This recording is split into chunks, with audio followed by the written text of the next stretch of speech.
மசாலாக்களையும் வறுத்து அரைச்சி வறுத்த மசாலா கூட ஃப்ரெஷ்ஷான மீன் சேர்த்து அதோட மாங்காவும் சேர்த்து செஞ்ச இந்த செட்டிநாடு மீன் குழம்ப எப்படி செய்யலான்னு பார்க்கலாம். Welcome to our channel cook with Jasi Tamil. வாங்க வீடியோக்குள்ளே போகலாம். ஃபஸ்ட்டு குழம்பு செய்ய ஒரு பெரிய லெமன் சைஸில் உள்ள புளியை எடுத்து நான் ஊற வச்சுக்கிறேன். புளி நல்லா மூழ்கிற அளவு தண்ணி ஊற்றி நான் ஊற வச்சுக்கிறேன். புளி ஊறட்டும். இப்போ நம்ம மசாலாலாம் வறுத்துக்கலாம். அடுப்பு ஆன் பண்ணி ஒரு கடாய் வச்சு அதில் 4 டேபிள் ஸ்பூன் அளவுக்கு நான் எண்ணெய் சேர்த்துக்கிறேன். இதுக்கு நான் கடலெண்ணெய் செய்கிறேன். நீங்கள் விருப்பப்பட்ட நல்லெண்ணெய் கூட நீங்கள் செய்யுங்க. எண்ணெய் சூடானதும் அடுப்பை சிம் பண்ணிவிட்டு 1 டீஸ்பூன் சீரகம், 1 டீஸ்பூன் சோம்பு, ஒரு அரை டீஸ்பூன் மிளகு, கொஞ்சமாக வெந்தயம் சேர்த்துக்கலாம். அதோட ஒரு 4 டேபிள் ஸ்பூன் அளவுக்கு மல்லி சேர்த்துக்கலாம். பாருங்கள், இந்த அளவுக்கு ஃபுல்லாக சேர்த்துக்கோங்க. டேபிள் ஸ்பூனில் 4 டேபிள் ஸ்பூன் ஃபுல்லாக மல்லி. நம்ம வேறு எதுவும் மசாலா இல்லை சேர்க்க போகிறதில்ல. இந்த மல்லி மிளகாய் மட்டும்தான், இந்த மசாலா மட்டும்தான் நம்ம குழம்புல ஆட் பண்ண போகிறோம். இப்போ உங்கள் காரத்துக்கு தகுந்தாப்படி மிளகாய் சேர்த்துக்கோங்க. நான் இதில் 12 வரமிளகாய் சேர்த்துருக்கேன். உங்களுக்கு காரத்துக்கு தகுந்தாப்படி நீங்கள் கூட்டியோ குறைச்சா சேர்த்துக்கோங்க.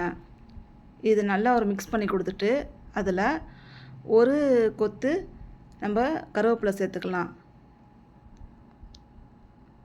செட்டிநாடு டைப்பில் செய்யக்கூடிய எல்லா குழம்பு வகைகளுக்கும், அதாவது சிக்கன் குழம்பாக இருக்கட்டும், மட்டன் குழம்பாக இருக்கட்டும், மீன் குழம்பாக இருக்கட்டும், கம்பல்சரி நம்ம கருவேப்பிலை சேர்த்து தான் செய்யணும்.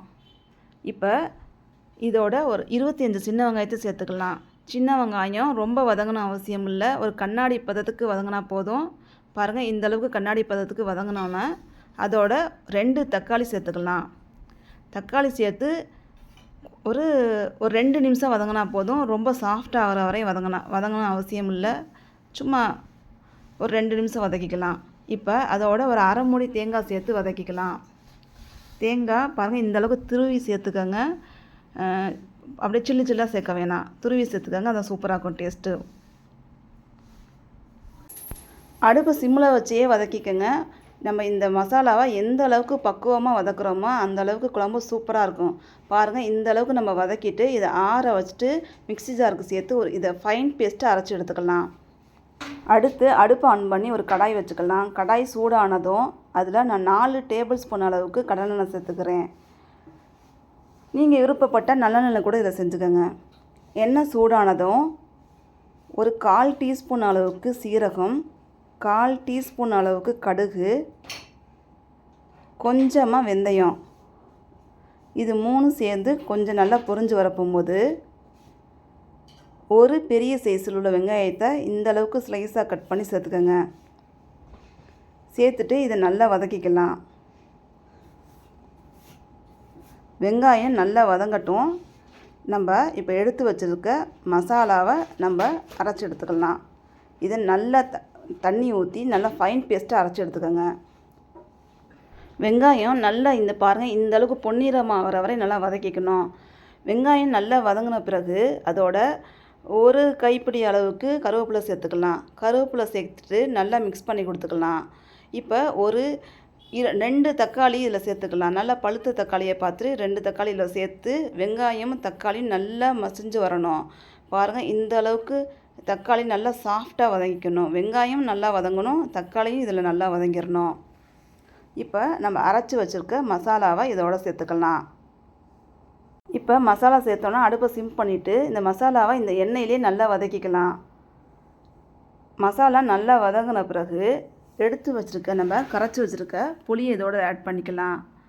புளியை சேர்த்து அதோட ராஸ்மல் போகிற அளவுக்கு நம்ம நல்லா இதை கொதிக்க வச்சுக்கணும். பாருங்கள், புளியை சேர்த்துட்டு நம்ம இதை மிக்ஸ் பண்ணிவிட்டு இப்போ குழம்புக்கு தேவையான உப்பை சேர்த்துக்கலாம். நான் இப்போ 1 டேபிள் ஸ்பூன் அளவுக்கு உப்பு சேர்த்துக்கிறேன். அப்புறம் நம்ம லாஸ்ட்டாக செக் பண்ணிவிட்டு நமக்கு உப்பு கரெக்டாக இருக்கான்னு பார்த்து சேர்த்துக்கலாம். உப்பு சேர்த்துட்டு நல்லா மிக்ஸ் பண்ணிவிட்டு இப்போ ஒரு அரை டேபிள் ஸ்பூன் அளவுக்கு இதோட மஞ்சத்தூள் சேர்த்துக்கலாம். மஞ்சத்தூள் சேர்த்துட்டு நல்லா மிக்ஸ் பண்ணிக்கலாம்.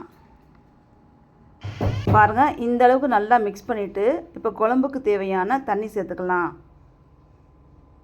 தண்ணி சேர்த்து இது நல்லா கொதி வந்த பிறகு அடுப்பை சிம் பண்ணிவிட்டு இதை 10 நிமிஷம் மூடி வச்சுட்டு நம்ம நல்லா இதை கொதிக்க வச்சுக்கலாம். பாருங்கள், இந்த அளவுக்கு நல்லா குழம்பு கொதித்து வர போகும்போது அடுப்பை சிம் பண்ணிவிட்டு மூடி வச்சிடலாம். குழம்பு நல்லா கொதிக்குது. இப்போ ஒரு 10 நிமிஷம் கழித்து மூடியை ஓப்பன் பண்ணி பார்க்கலாம். பாருங்கள், இந்த அளவுக்கு நம்மளுக்கு குழம்பு நல்லா கொதிச்சுட்டு இருக்குது. இப்போ நம்ம கட் பண்ணி வச்சுருக்க ஒரு 5 பீஸ் மாங்காவை சேர்த்துக்கலாம். மாங்காய் சேர்த்து செய்யுங்க, குழம்பு ரொம்ப ரொம்ப சூப்பராக இருக்கும். அந்த சுவை ரொம்ப அருமையாக இருக்கும். கட்டாயம் மாங்காய் சேர்த்து செய்யுங்க. மாங்காய் சேர்த்து ஒரு 5 நிமிஷம் கழித்து நம்ம மீன் சேர்த்துக்கலாம். நான் 3/4 கிலோ மீன் இந்த மசாலாவுக்கு சேர்க்குறேன். நீங்களும் 3/4 கிலோ மீன் சேர்த்து செய்யுங்க. அளவு இந்த நம்ம சேர்த்துருக்க மசாலாவுக்கு கரெக்டாக இருக்கும். மீன் சேர்த்து ரொம்ப மிக்ஸ் பண்ணாமல் ஒரு அளவுக்கு லைட்டாக இந்த அளவுக்கு சும்மா ஒரு உடன் கரண்டி எடுத்து கொஞ்சமாக மிக்ஸ் பண்ணிவிட்டு, இப்போ பாருங்கள், இது ரொம்ப திக்காக இருக்குது குழம்பு. கொஞ்சமாக இப்போ தண்ணி ஆட் பண்ணிக்கலாம். தண்ணி ஆட் பண்ணிவிட்டு இப்போ கொதித்த பிறகு இப்போ இந்த இடத்துல நம்ம உப்பு காரம் செக் பண்ணிக்கலாம். இப்போ உங்களுக்கு தேவையான உப்போ காரமோ உங்களுக்கு தேவையானதால் இப்போ சேர்த்துக்கோங்க. எனக்கு உப்பு கம்மியாக இருந்தனால நான் கொஞ்சம் உப்பு சேர்த்துக்கிறேன். உங்களுக்கு காரம் கம்மியாக இருந்துச்சுன்னா மிளகாத்தூள் ஒரு 2 டேபிள் ஸ்பூன் அளவுக்கு இல்லை 2 டீஸ்பூன் அளவுக்கு நீங்கள் மிளகாத்தூள் சேர்த்துட்டு இதை கொதிக்க வச்சுக்கோங்க. இப்போ குழம்பு நல்லா கொதித்த பிறகு அடுப்பை சிம் பண்ணிவிட்டு இதை ஒரு 10 நிமிஷம் நம்ம மீனை வேக வச்சு எடுத்துக்கலாம். பாருங்கள், இந்தளவுக்கு நம்மளுக்கு கொதித்து வரணும். கொதித்து வரப்போகும்போது இப்போ மூடி போட்டுட்டு நம்ம அடுப்பை சிம்மில் வச்சுட்டு ஒரு 10 நிமிஷம் வேக வச்சு எடுத்துக்கலாம். ஒரு 10 நிமிஷம் கழித்து பாருங்கள், எடுத்து பார்த்தா நம்ம ஊற்றின எண்ணெயில் நம்மளுக்கு இந்த அளவுக்கு நம்ம பிரிஞ்சு வரணும். பாருங்கள், நம்மளுக்கு சூப்பரான மீன் குழம்பு ரெடி ஆகிடுச்சு. மீனும் உடையாமல் இருக்குது. நம்ம போட்ட மாங்காவும் அப்படியே சூப்பராக இருக்குது. பாருங்கள், மாங்காவும் பாருங்கள் எவ்வளோ சூப்பராக இருக்குது கரையாமல். இப்போ லாஸ்ட்டாக ஒரு கொத்து கருவேப்பிலை தூவிட்டு இப்போ ஒரு 2 டேபிள் ஸ்பூன் அளவுக்கு நல்லெண்ணெய் சேர்த்துக்கலாம். நல்லெண்ணெய் சேர்த்து செஞ்சு பாருங்கள், லாஸ்ட்டாக செம்ம சூப்பராக இருக்கும். பாருங்கள், நம்மளுக்கு சுவையான ஒரு செட்டிநாடு மீன் குழம்பு ரெடி ஆயிடுச்சு. இந்த வீடியோ உங்களுக்கு பிடிச்சிருந்தா நண்பர்கள் மற்றும் உறவினருக்கு ஷேர் பண்ணுங்கள். சேனலை சப்ஸ்கிரைப் பண்ணுங்கள். தேங்க்யூ ஃபார் வாட்சிங்.